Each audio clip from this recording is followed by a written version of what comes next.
कल्पना कीजिए, एक ऐसी मशीन जो इंसान की तरह सोच सके, महसूस कर सके और शायद हमसे भी आगे निकल जाए।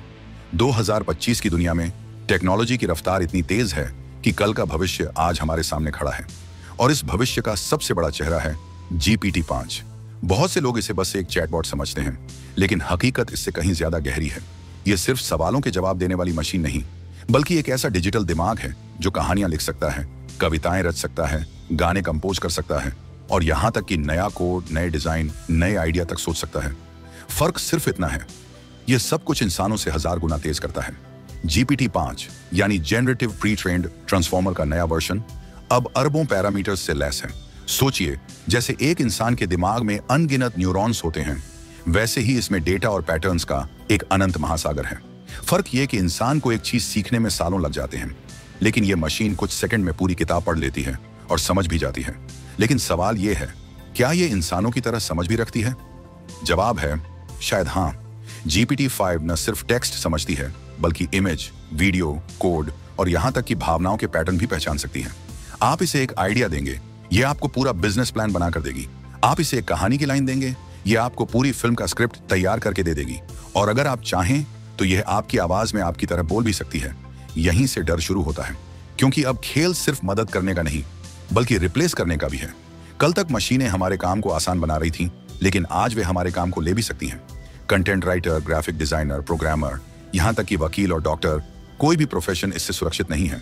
सोचिए, अगर एक कंपनी के पास एक ऐसा डिजिटल कर्मचारी हो जो कभी थकता नहीं, सैलरी नहीं मांगता, छुट्टी नहीं लेता और दिन रात 24 घंटे परफेक्ट रिजल्ट देता है, तो वो इंसानी कर्मचारी को क्यों रखेगी?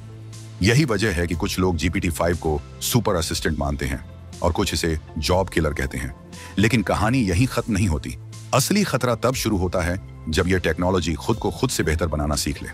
आर्टिफिशियल जनरल इंटेलिजेंस यानी ऐसा AI जो हर काम इंसान की तरह कर सके और खुद को अपग्रेड भी कर सके। यही वो लाइन है जिसे पार करने के बाद मशीनें हमारे कंट्रोल से बाहर जा सकती हैं।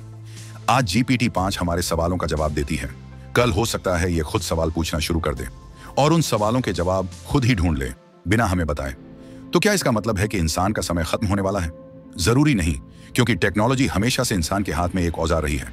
फर्क बस इतना है कि अब ये औजार इतना पावरफुल हो गया है कि इसे इस्तेमाल करने के लिए हमें खुद को भी अपग्रेड करना पड़ेगा। हमें नई स्किल्स सीखनी होंगी, AI के साथ काम करना सीखना होगा और इसे अपना दुश्मन नहीं, बल्कि पार्टनर बनाना होगा। क्योंकि सच्चाई ये है, AI हमें रिप्लेस कर सकता है, लेकिन सिर्फ तभी जब हम खुद को रिप्लेस करने का मौका दें। अगर हम क्रिएटिविटी, इमोशंस और इंसानियत को अपनी ताकत बनाएं, तो कोई मशीन हमें कॉपी नहीं कर सकती। लेकिन अगर हम सिर्फ वही काम करेंगे जो मशीन बेहतर कर सकती है, तो फिर खेल खत्म। GPT-5 सिर्फ एक मशीन नहीं, ये एक आईना है जो हमें हमारा भविष्य दिखा रहा है। और इस आईने में जो दिख रहा है वो उतना ही उज्जवल हो सकता है जितना हम चाहें, या उतना ही अंधेरा जितना हम होने देंगे। सवाल बस इतना है, क्या हम इस मशीन को कंट्रोल करेंगे या ये हमें?